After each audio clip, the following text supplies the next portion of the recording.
तो हेलोल्केन्स में last class में हम लोग ने हेलोल्केन्स के केमिकल प्रॉपर्टीज में हेलोल्केन रिएक्शन है न्यूक्लियोफिलिक सब्स्टिट्यूशन रिएक्शन ये डिस्कस किया था हम लोग ने, और कुछ important nucleophilic substitution reactions haloalkanes के डिस्कस कर लिए हाँ, जिसमें हम लोग ने रिएक्शन विद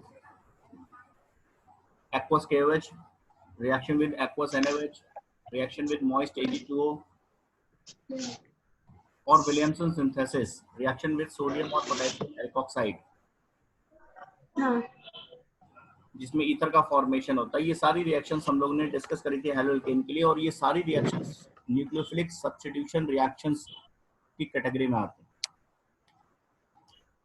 कुछ और रिएक्शंस आज हम डिस्कस करेंगे हेलोल्केन्स की, और ये भी न्यूक्लियोफिलिक सब्स्टिट्यूशन रिएक्शंस हैं। हेलो इन सबका मैकेनिज्म एक ही है, एक न्यूक्लियोफाइल जनरेट होगा जो हेलोल्केन्स पे अटैक करेगा और हेलोजन को वहां से रिप्लेस करेगा। हाँ, तो next nucleophilic substitution reaction is reaction with NaCN और KCN, हाँ, सोडियम साइनाइड और पोटेशियम साइनाइड। हेलोल्केन्स, और ये बहुत इंपॉर्टेंट रिएक्शन है। क्यों इंपॉर्टेंट अभी मैं बताता हूँ आपको।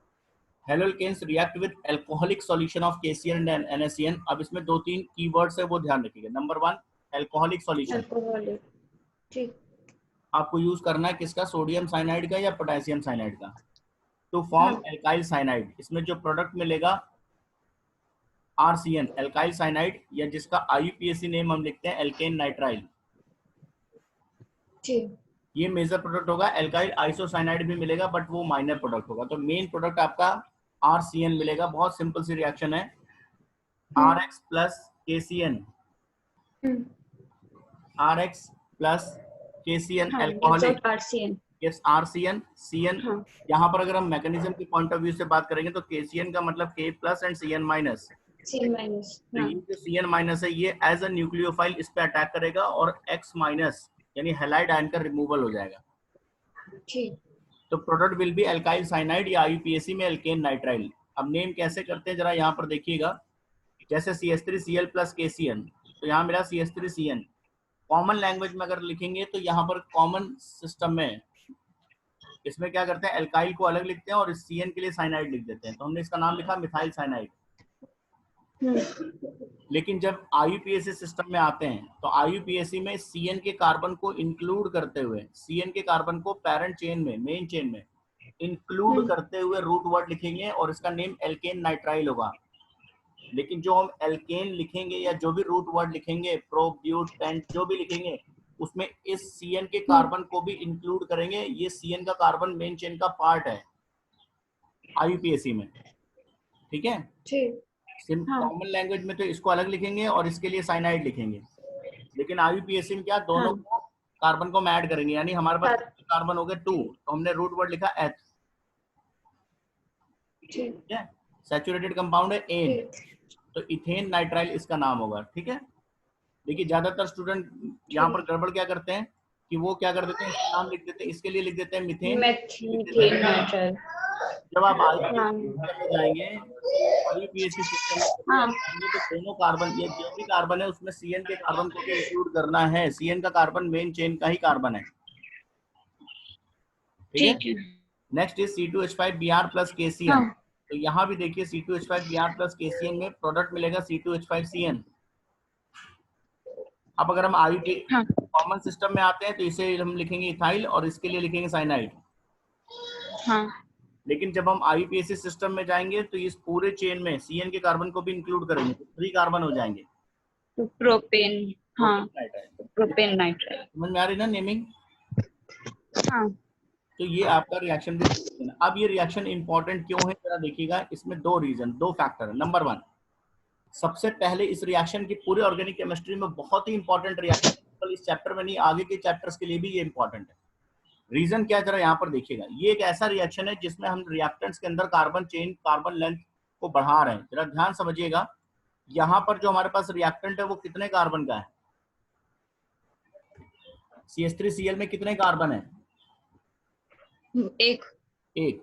और जो यहाँ हमें प्रोडक्ट मिल रहा है CH3CN, उसमें कितने कार्बन है, 2। तो इस रिएक्शन का, reaction of halo alkane, reaction of alkyl halide with alcoholic KCN, इस रिएक्शन का यूज वहां पर होता है जहां पर हमें कार्बन चेन की लेंथ को बढ़ाना हो। कोई भी ऐसी रिएक्शन, कोई भी ऐसा कन्वर्जन आगे ऑर्गेनिक केमिस्ट्री में किसी भी चैप्टर में, कोई भी ऐसा कन्वर्जन जिसमें हमें एक कार्बन बढ़ाकर प्रोडक्ट बनाना हो, वहां पर कहीं ना कहीं रिएक्शन का यूज बीच में होगा। जैसे मान लीजिए कोई कन्वर्जन आता है ब्रोमोमीथेन टू ब्रोमोइथेन, या मिथाइल ब्रोमाइड से इथाइल ब्रोमाइड, कार्बन लेंथ बढ़ानी है हमें, हाँ, या इथाइल ब्रोमाइड से प्रोपाइल ब्रोमाइड, या इथेनॉल से प्रोपेनॉल, मिथेनोइक एसिड से इथेनोइक एसिड, मिथेनोइक एसिड से इथेनोइक एसिड। तो ऐसे किसी भी कन्वर्जन में आगे के चैप्टर्स में भी, अल्कोहल में, एसिड में, किसी भी चैप्टर में अगर हमें 1 मोर कार्बन का प्रोडक्ट बनाना है, रिएक्टेंट से एक कार्बन बढ़ाकर प्रोडक्ट बनाना है, तो आप ये 100% जान लो कहीं ना कहीं बीच के किसी न किसी स्टेप में एल्काइल हैलाइड को प्रिपेयर करके एल्काइल हैलाइड बनाना पड़ेगा और उसको केसीएन से रिएक्ट कराना पड़ेगा। ठीक। इस रिएक्शन का पहला इंपॉर्टेंस है कार्बन चेन लेंथ बढ़ाने में, इस रिएक्शन का बहुत इंपॉर्टेंट यूज है। सेकंड, ये रिएक्शन क्यों इंपॉर्टेंट है? देखिए, ये रिएक्शन इसलिए इंपॉर्टेंट है क्योंकि जो यहाँ पर आपने आरसीएन बनाया है, this RCN alkyl सैलाइड is very important compound, और आगे चलकर इस आरसीएन से हम एसिड बना सकते हैं, इस आरसीएन से हम अमाइड बना सकते हैं, इस आरसीएन से हम अमीन बना सकते हैं। यानी हमारे पास ऑप्शंस बहुत ओपन हो जाते हैं। एक बार जब हम एल्काइल साइनाइड बना लेंगे, आरसीएन बना लेंगे, तो इस आरसीएन को हम आगे अल्कोहल में, अमीन में, एसिड में, अमाइड में, किसी भी क्लास, किसी भी फैमिली, ऑर्गेनिक कंपाउंड की किसी भी फैमिली का मेंबर हम बना सकते हैं इससे। कन्वर्जन के लिए ये बहुत इंपॉर्टेंट रिएक्शन है कि आरसीएन अपने आप में, एक एल्काइल साइनाइड अपने आप में एक बहुत इंपॉर्टेंट कंपाउंड है। देखिए क्यों इंपॉर्टेंट है, लिखा हुआ है alkyl cyanides are very important compounds. Why? Because they can be converted into number 1, इनको आप अमाइड्स में कन्वर्ट कर सकते हैं। कैसे? Partial hydrolysis. Partial hydrolysis. Partial hydrolysis मतलब एक्सेस ऑफ वाटर नहीं देंगे, हाँ, तो ये अमाइड में चेंज हो जाएंगे। Partial hydrolysis of RCN gives amide. Number 2, complete hydrolysis अगर हम कर देंगे इसका, कंप्लीट हाइड्रोलिसिस मतलब water, excess of H2O, excess of water, तो अमाइड की जगह एसिड मिल जाएगा हमें।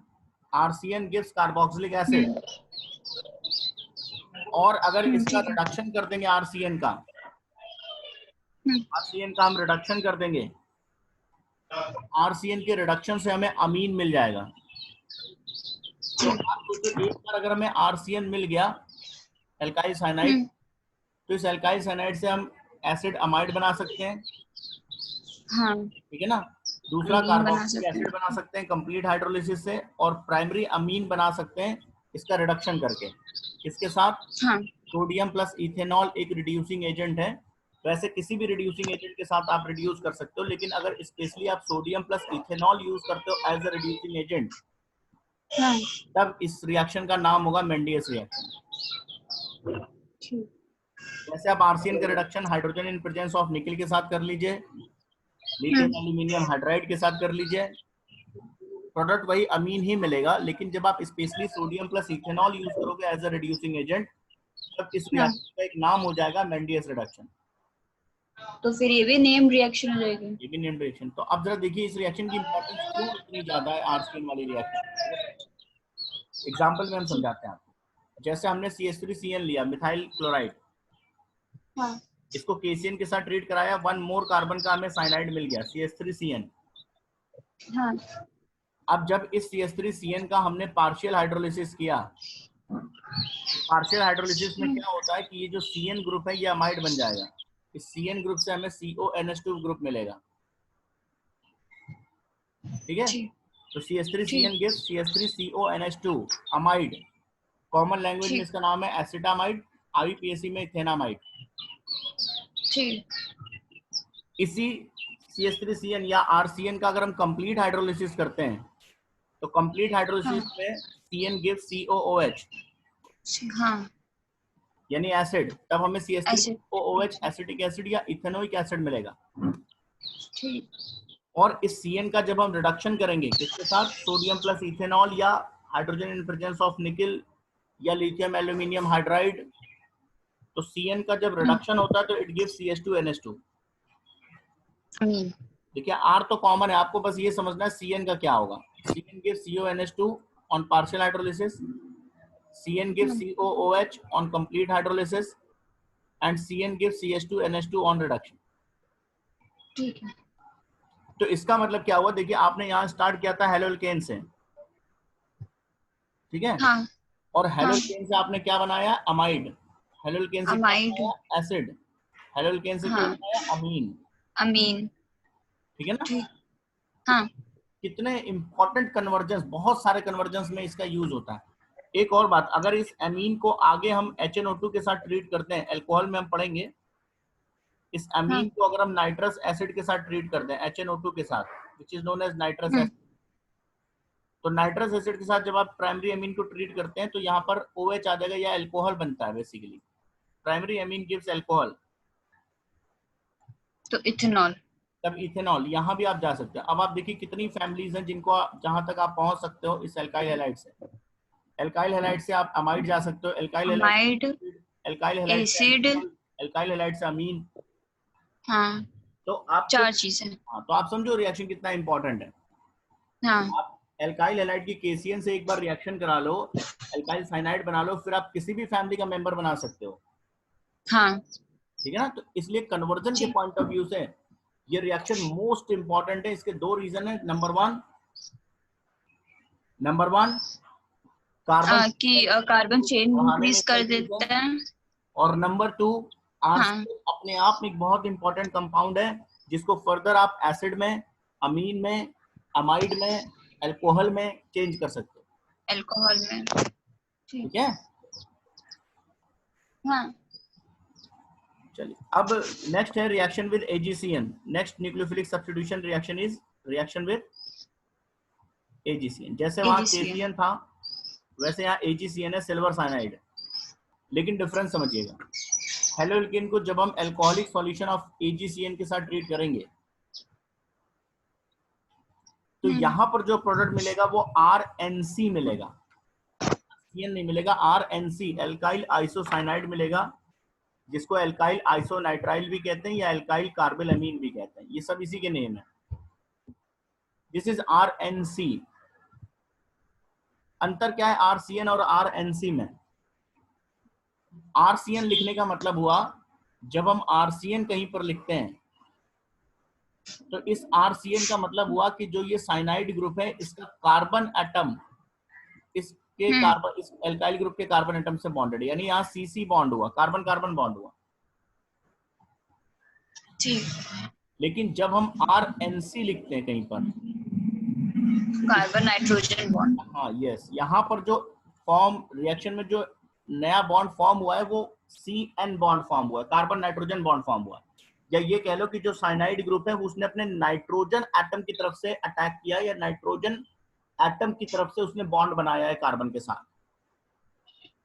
ठीक, तो दोनों में अंतर है।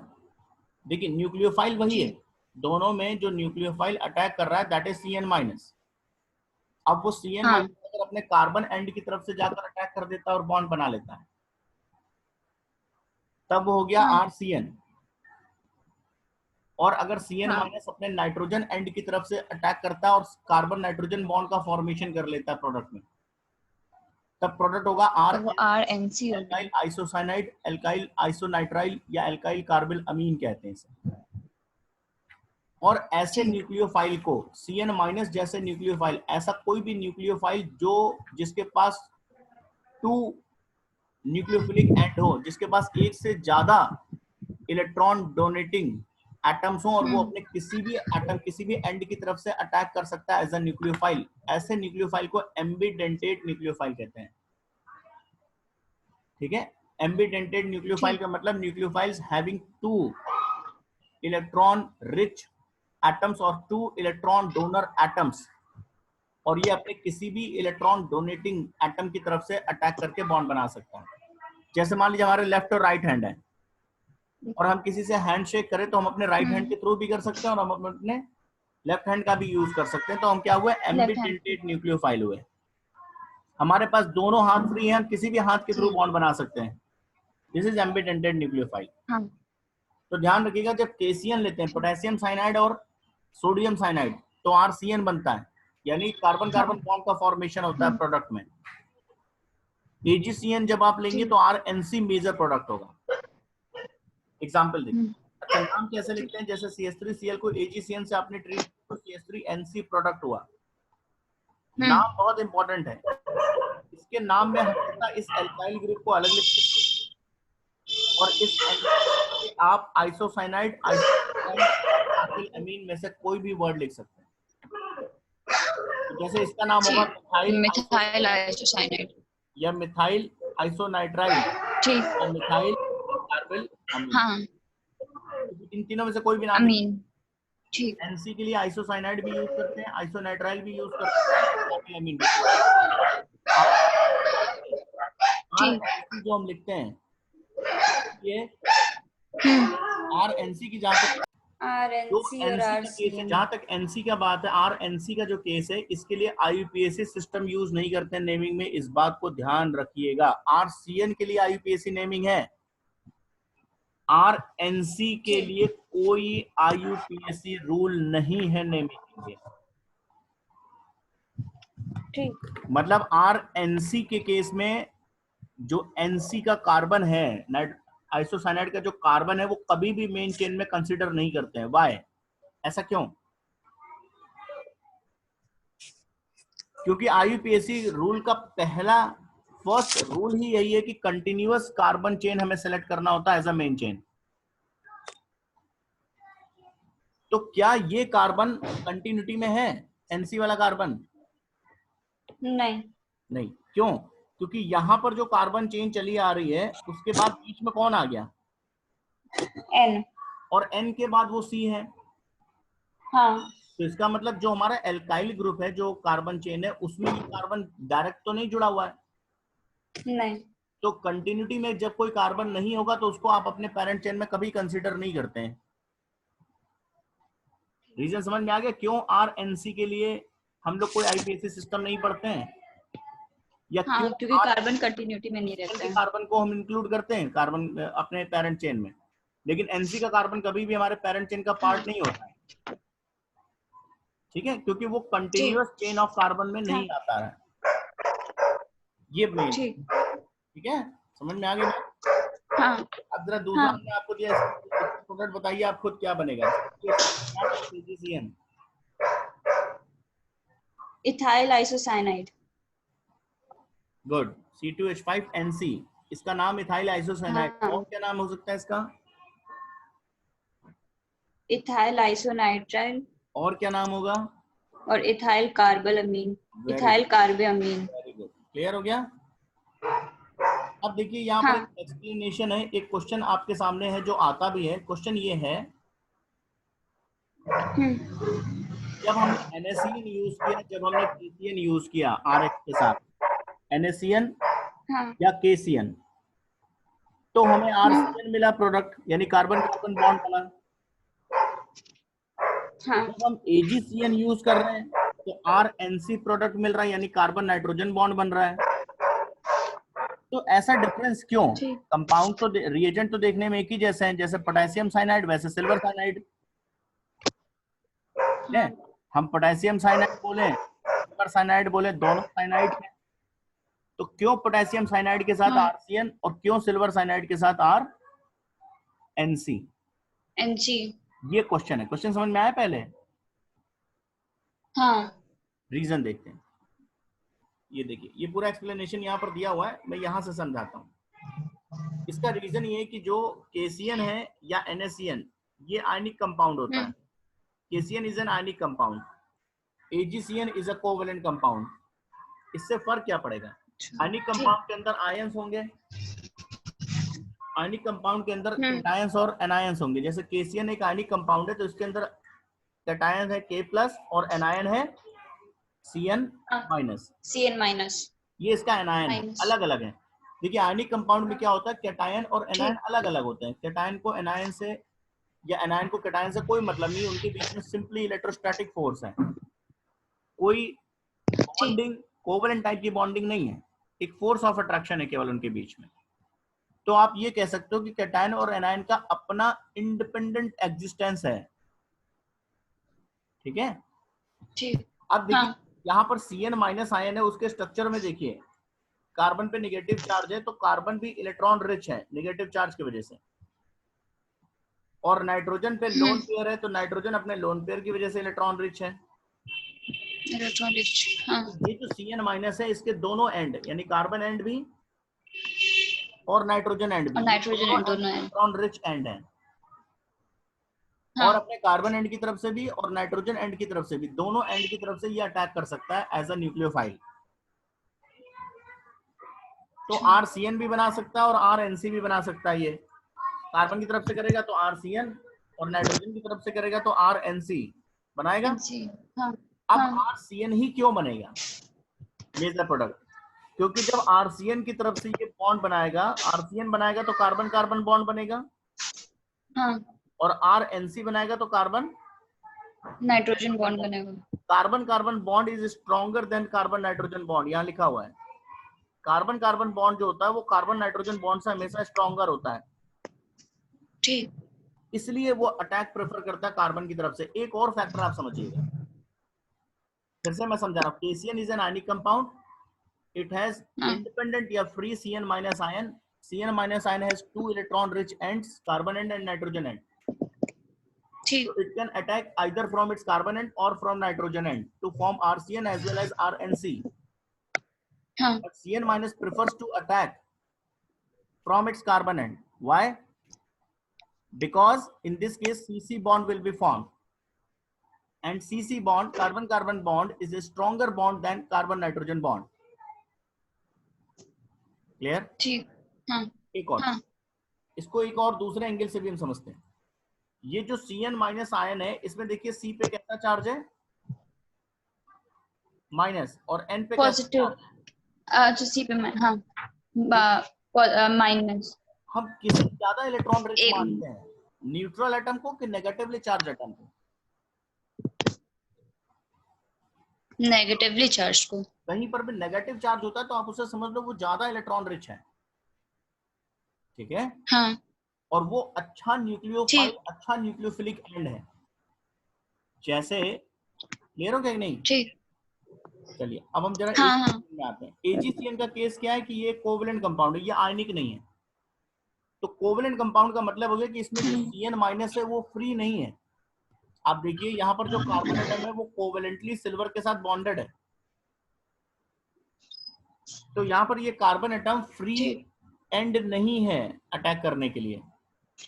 जब तक ये सिल्वर के साथ अपना बॉन्ड ब्रेक नहीं करेगा तब तक कार्बन तो फ्री ही नहीं है अटैक करने के लिए, ठीक है। ठीक। हाँ। कोवेलेंटली हाँ। बॉन्डेड है ना कार्बन, किससे? सिल्वर से। तो जब तक ये एजी से। बॉन्ड नहीं ब्रेक होगा हाँ तब तक सिल्वर। कार्बन फ्री नहीं है अटैक करने के लिए। तो कौन सा एटम इसका हाँ। फ्री अटैक करने के लिए अभी इस समय? नाइट्रोजन। नाइट्रोजन, क्योंकि वो आगे तो किसी के साथ बॉन्डेड है नहीं, उसके पास lone pair of electron available है, वो यूज कर लेगा। नहीं। तो अटैक ऑलवेज हाँ किधर से होगा? एन की तरफ से। तो लिखा ना ओनली 1 इलेक्ट्रॉन रिच, इसमें एक ही इलेक्ट्रॉन रिच एंड है nitrogen and. Carbon electron rich नहीं है, क्यों? क्योंकि उसके पास कोई ना लोन पेयर है, कोई नेगेटिव चार्ज नहीं है, बल्कि वो अभी भी बॉन्डेड है सिल्वर के साथ, तो वो अटैक कर ही नहीं सकता। ठीक। तो इसलिए मेजर प्रोडक्ट आपको RNC मिलेगा। तो मेन रीजन अगर हम एक सिंगल लाइन में बोले तो रीजन जो है वो KCN आयनिक कंपाउंड है और AgCN कोवेलेंट कंपाउंड है। ये बहुत बड़ा फैक्टर है इन दोनों के लिए। ठीक। भले ही दोनों देखने में साइनाइड्स हैं, पोटेशियम साइनाइड और सिल्वर साइनाइड, लेकिन नेचर अलग है। पोटेशियम साइनाइड आयनिक साइनाइड है, या सोडियम साइनाइड भी अगर इसकी जगह होता तो भी वही केस होता। सिल्वर साइनाइड जो है वो कोवेलेंट है, क्लियर?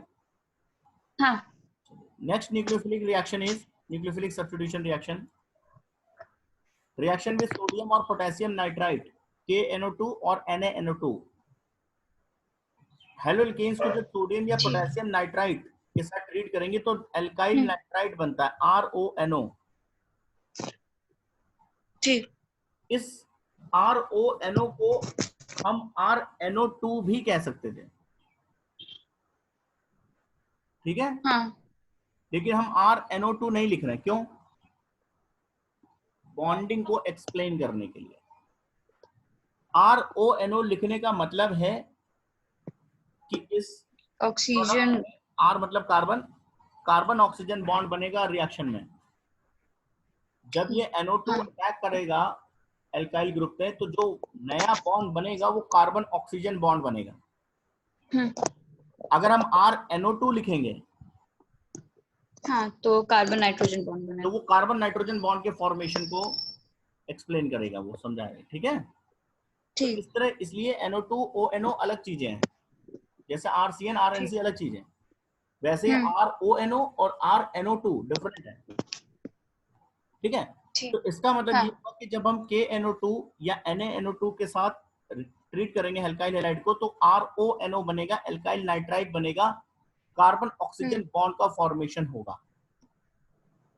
ठीक। एग्जाम्पल देखिए, जनरल रिएक्शन में RX प्लस KNO2 लिख हम जरूर KNO2 देते हैं, लेकिन इसको भी अगर हम एक्चुअल स्ट्रक्चर इसका देखें, हम लिखते KNO2 है, KONO। एक्चुअल में KONO ही होता है, K plus and ONO minus, यही होता है इसमें। ठीक तो product will be RONO, alkyl nitride कहते हैं इसे, ठीक। ठीक है। हाँ example CH3Br plus KNO2, K plus तो CH3 और NO2 माइनस। हाँ NO2 माइनस मतलब ONO माइनस, हाँ तो product will be CH3ONO, methyl nitride. हाँ। C2H5Cl प्लस KNO2, तो C2H5ONO। मिथाइल नाइट्राइड, ठीक है। ठीक। Now next reaction with AgNO2, silver nitride, जैसा अभी पोटेशियम नाइट्राइड था वैसे सिल्वर नाइट्राइड। ठीक। तो सिल्वर नाइट्राइड के साथ जब आप रिएक्शन कराएंगे हेलोल्केन की, तो RNO2 मिलेगा। डिफरेंस समझिए। अभी क्या मिल ठीक। रहा था? इसमें कार्बन नाइट्रोजन के साथ यस RONO। यस। हाँ तो उसमें कार्बन ऑक्सीजन था, दोनों इसमें कार्बन दोनों नाइट्रोजन। एक जैसे रिएजेंट है, KNO2 AgNO2, हाँ बट वही KCN AgCN वाला केस है, ठीक है ठीक। ना। तो हम्म। KNO2 के साथ RONO और AgNO2 के हाँ साथ RNO2, RNO2। ठीक। ठीक। एग्जाम्पल देखिए, RX plus AgNO2 gives RNO2, general reaction, और RNO2 का नाम है नाइट्रोएल्केन, हम्म। RONO का नाम है एल्काइल नाइट्राइड, ठीक। इसका नाम नाइट्रोएल्केन। जैसे हाँ CCl प्लस AgNO2 नाइट्रोमिथेन, ठीक। C2H5Br plus AgNO2 nitroethane. Nitrogen. हाँ। अब फिर वही बात आती है एक्सप्लेनेशन, कि ऐसा क्यों? तो वही होगा, एक आयनिक कंपाउंड होगा, एक कोवलेंट कंपाउंड होगा। बिल्कुल 100% राइट। KNO2 एक आयनिक कंपाउंड है, हाँ इसमें K प्लस और ONO माइनस आयंस हैं। ONO minus.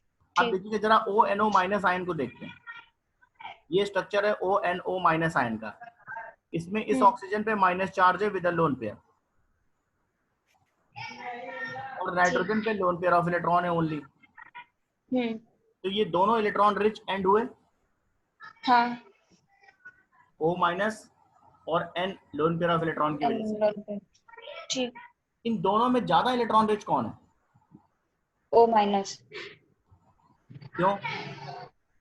क्योंकि उसका नेगेटिव साइन है। तो अटैक किस एंड की, ये भी एम्बिडेंटेड न्यूक्लियोफाइल है, तो अटैक किधर से प्रेफर करेगा वो, O के तरफ से। और इसलिए मेजर प्रोडक्ट क्या बनेगा? RONO। क्लियर? हाँ ठीक। यहाँ पर आते हैं AgNO2 में आते हैं। AgNO2 एक कोवलेंट कंपाउंड है, आयनिक नहीं है। ठीक। ठीक। इसका ये स्ट्रक्चर है AgONO ऐसे। ठीक।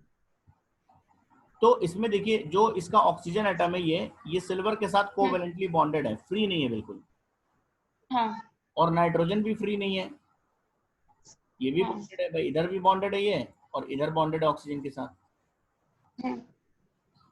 और इन दोनों के पास लोन पेयर ऑफ इलेक्ट्रॉन भी है, O के पास भी, N के पास भी। N के पास।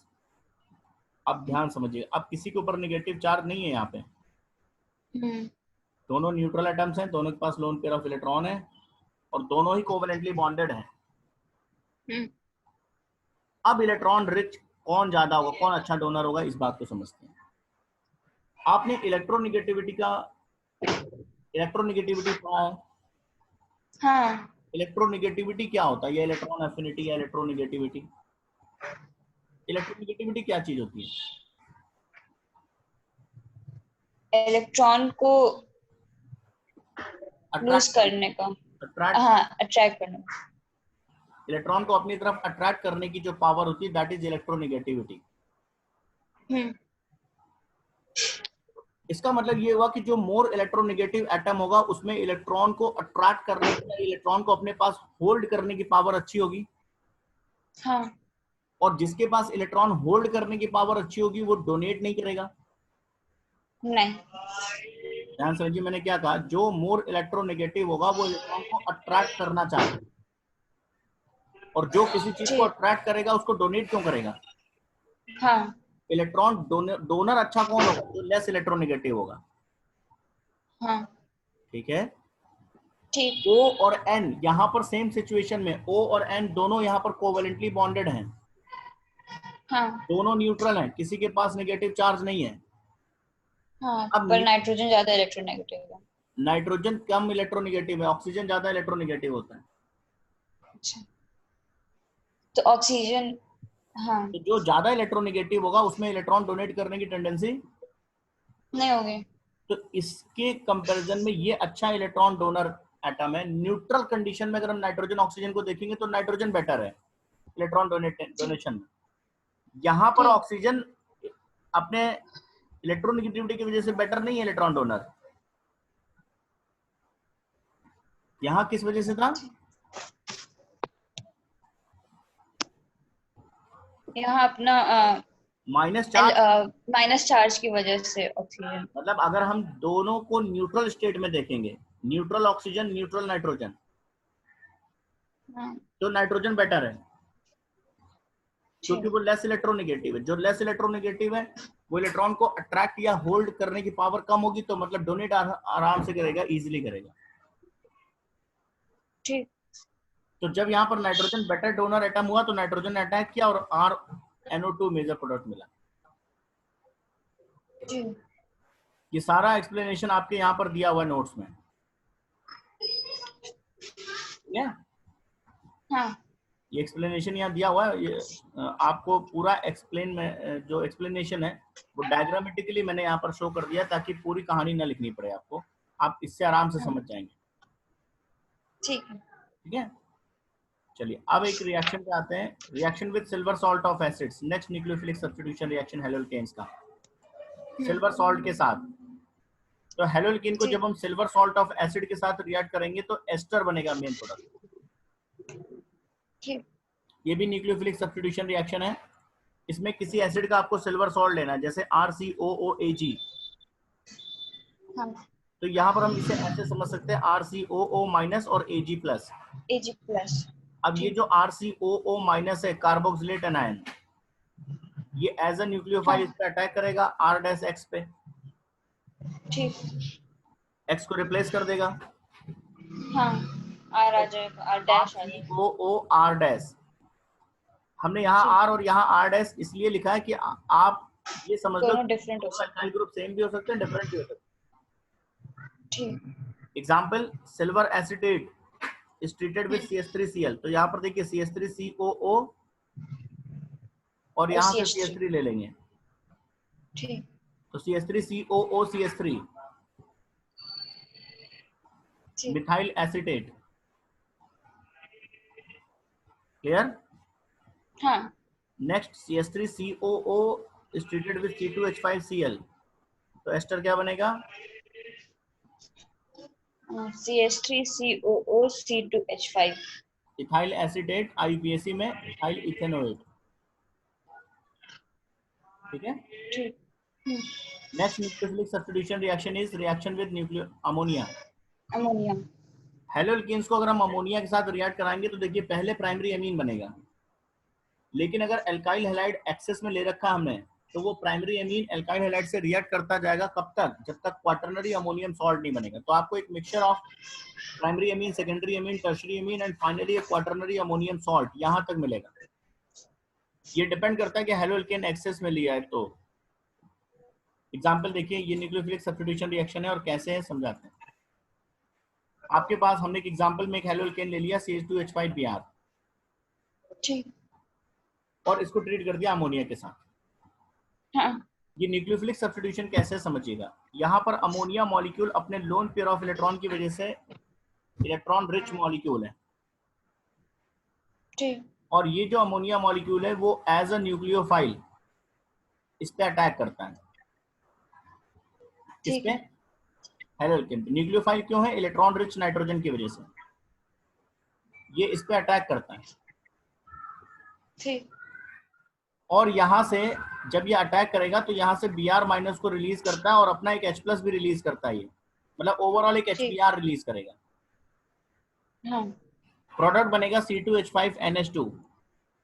इथेनामीन which is a primary amine. ठीक है। ठीक है। हाँ। इथेनामीन में अभी भी नाइट्रोजन के पास, क्योंकि लोन पेयर ऑफ इलेक्ट्रॉन अभी भी मेंटेन है, तो अभी भी इसका नेचर न्यूक्लियोफाइल है।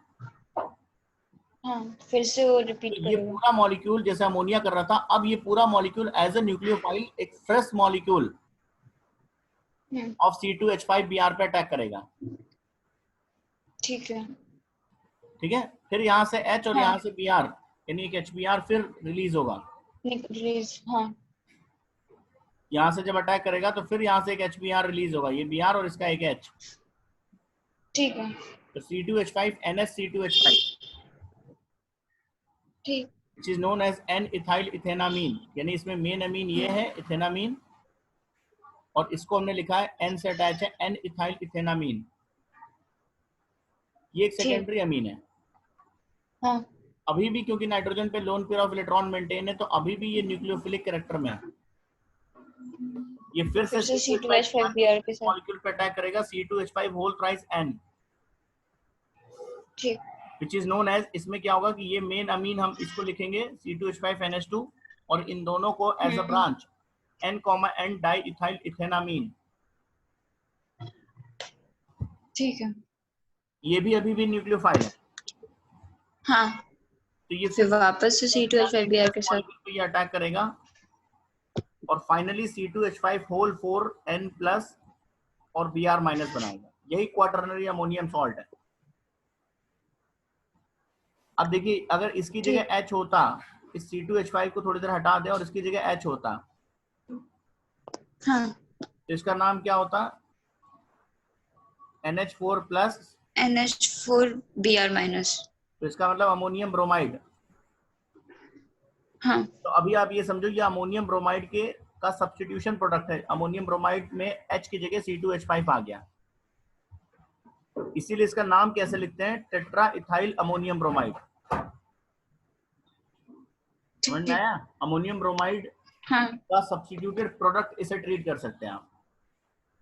ठीक। तो इसका नेम हो गया टेट्रा इथाइल अमोनियम ब्रोमाइड। तो इस तरह से जब आप एक्सेस में, अच्छा एक बात यहाँ पर बहुत ध्यान देने वाली है कि जो पहला प्रोडक्ट मिला आपको प्राइमरी अमीन, वो हाँ। सेकेंडरी अमीन में कन्वर्ट क्यों हो रहा है? क्योंकि वो फिर से एक C2H5Br पे अटैक कर रहा है। हाँ। सेकेंडरी टर्शरी में क्यों कन्वर्ट हो रहा है? क्योंकि फिर C2H5Br उसको मिल रहा है।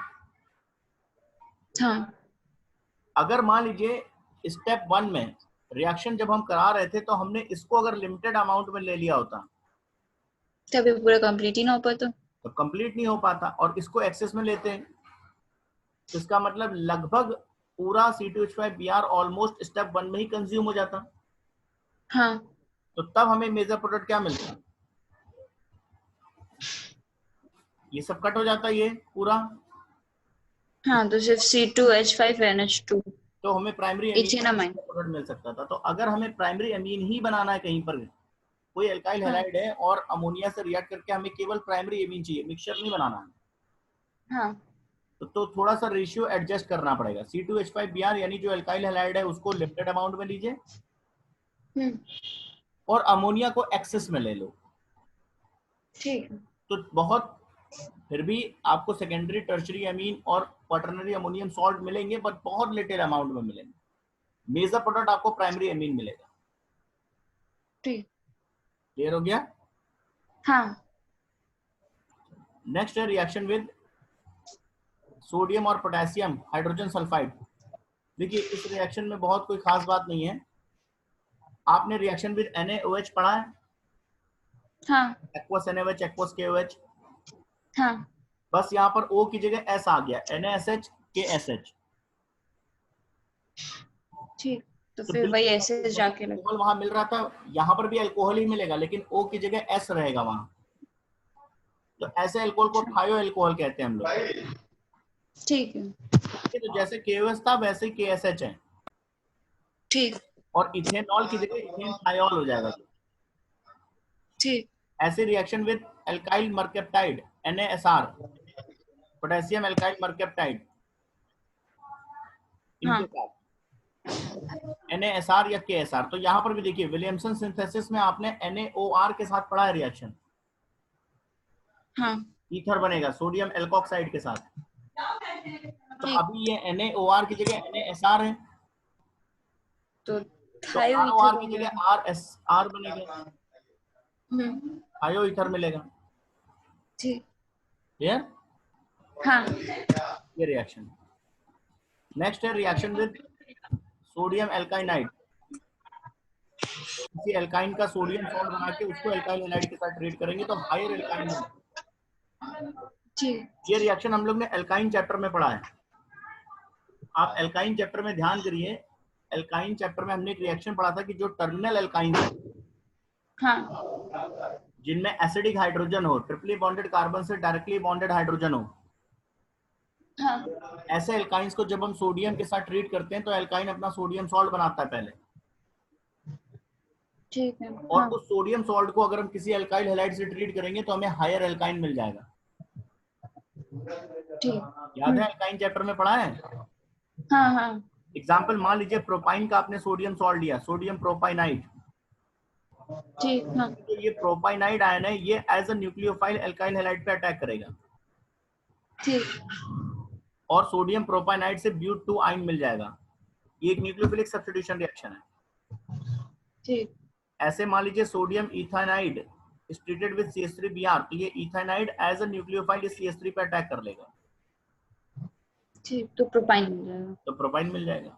ये सब न्यूक्लियोफिलिक सब्स्टिट्यूशन रिएक्शंस, वहां पर हमने बस मैकेनिज्म नहीं पढ़ा था एल्काइन में हाँ कि ये किस कैटेगरी की रिएक्शन है, ठीक, बट ये रिएक्शन हम लोग एल्काइन में डिस्कस कर चुके हैं। पढ़ चुके हैं। हाँ तो ये न्यूक्लियोफिलिक सब्स्टिट्यूशन रिएक्शन है, एल्केन्स की ठीक, सब्स्टिट्यूशन रिएक्शंस। अब नेक्स्ट पे जब हम लोग क्लास करेंगे तो उसमें हम लोग न्यूक्लियोफिलिक सब्स्टिट्यूशन रिएक्शन में कुछ और डिटेल में जाएंगे। और ये न्यूक्लियोफिलिक सब्स्टिट्यूशन रिएक्शंस भी 2 टाइप्स की होती है, SN1 SN2। तो मैकेनिज्म SN1 का और SN2 का मैकेनिज्म, SN1 रिएक्शन क्या है, SN2 रिएक्शन क्या है, क्या हाँ डिफरेंसेस है, क्या सिमिलरिटी है, डिटेल पूरा हम लोग न्यूक्लियोफिलिक सब्स्टिट्यूशन रिएक्शन के मैकेनिज्म पॉइंट ऑफ व्यू पे डिस्कस करेंगे। ठीक, अभी तो हमने केवल वो रिएक्शंस डिस्कस करी हैं जो न्यूक्लियोफिलिक सब्स्टिट्यूशन रिएक्शंस हैं, बट न्यूक्लियोफिलिक ठीक है। सब्स्टिट्यूशन रिएक्शन का मैकेनिज्म, कंट्रोलिंग फैक्टर, हाँ ये सारी चीजें हम डिस्कस करेंगे। ठीक है, ठीक, हाँ चलिए नेक्स्ट टर्न पे आगे पढ़ेंगे हम लोग।